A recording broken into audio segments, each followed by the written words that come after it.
Hello everyone! I am so happy that you are here and welcome to lesson number 350 of A Course in Miracles. What is a miracle?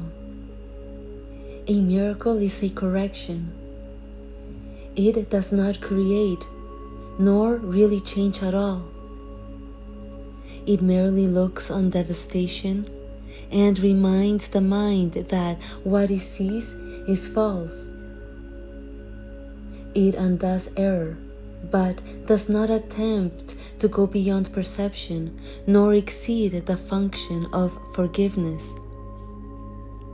Thus, it stays within time's limits.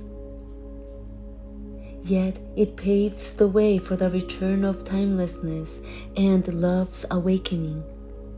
For fear must slip away under the gentle remedy it brings. A miracle contains the gift of grace, for it is given and received as one. And thus it illustrates the law of truth the world does not obey, because it fails entirely to understand its ways. A miracle inverts perception, which was upside down before, and thus it ends the strange distortions that were manifest. Now is perception open to the truth. Now is forgiveness seen as justified. Forgiveness is the home of miracles. The eyes of Christ deliver them to all they look upon in mercy and in love. Perception stands corrected in His sight, and what was meant to curse has come to bless. Each lily of forgiveness offers all the world the silent miracle of love, and each is laid before the Word of God, upon the universal altar to Creator and creation, in the light of perfect purity and endless joy. The miracle is taken first on faith, because to ask for it implies the mind has been made ready to conceive of what it cannot see and does not understand. Yet, faith will bring its witnesses to show that what it rested on is really there. And thus the miracle will justify your faith in it and show it rested on a world more real than what you saw before. A world redeemed from what you thought was there. Miracles fall like drops of healing rain from heaven on a dry and dusty world, where starved and thirsty creatures come to die. Now they have water. Now the world is green, and everywhere the signs of life spring up to show that what is born can never die. For what has life has immortality. Lesson 350. Miracles mirror God's eternal love. To offer them is to remember Him, and through His memory to save the world. What we forgive becomes a part of us as we perceive ourselves. The Son of God incorporates all things within Himself as you created Him. Your memory depends on His forgiveness. What He is unaffected by His thoughts, but what He looks upon is their direct result. Therefore, my Father, I would turn to You. Only Your memory will set me free, and only my forgiveness teaches me to let Your memory return to me and give it to the world in thankfulness. And as we gather miracles from Him, we will indeed be grateful. For as we remember Him, His Son will be restored to us in the reality of love. Okay, that is lesson number 350 of A Course in Miracles. Miracles mirror God's eternal love. To offer them is to remember Him, and through His memory to save the world. Yes, the miracle mirrors God's eternal love, which is what we are as one eternal mind, spaciously free, formless and boundless. But because we have assumed a temporal identity, thinking that we are the body, the illusion of I mirrors a full and cluttered mind.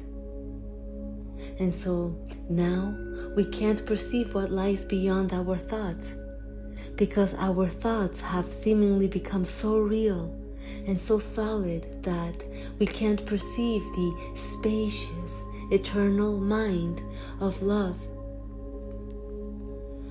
Not because the eternal mind is not present. It is. Love's spacious presence is always present.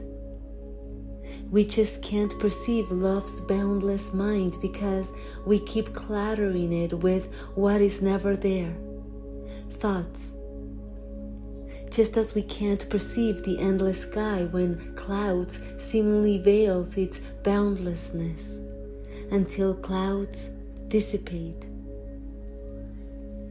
And so, similarly, our thoughts must dissipate little by little by letting go of judgments, resentments, and stories of time, which seemingly veils love's eternal presence. Because just like clouds, thoughts prevent us from perceiving what lies beyond them, the celestial mind. Some call it Christ consciousness, some call it formless awareness, some call it eternal love. Yet all words can do is point towards the presence of eternal nothingness. And that's why in today's lesson it says that what we forgive becomes a part of us as we perceive ourselves. Because by perceiving nothing, by thinking nothing, we remember to perceive ourselves as nothing but eternal love. The changeless presence that is unaffected by thoughts of I and time, just as the boundless sky is unaffected by clouds. And so the question becomes, what would you choose to perceive now? Stormy clouds or the omnipresence of eternal love? Would you rather the illusion of I and time, which seems to clutter the mind and bound us to time? Or would you rather the presence of eternal nothingness and be free from the unreal? At least now, you are aware that there is a choice to make, whereas before, you were at the mercy of the unconscious habit of identifying with a time-bound mind, with seemingly no escape. But now, we have made space for truth to dawn upon the mind, and so we can make a conscious decision.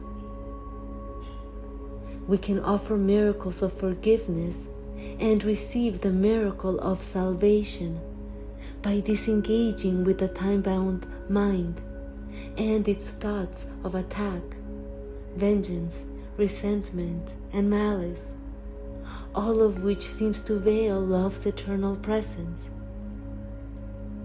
Or not, because we have free will in the play of time.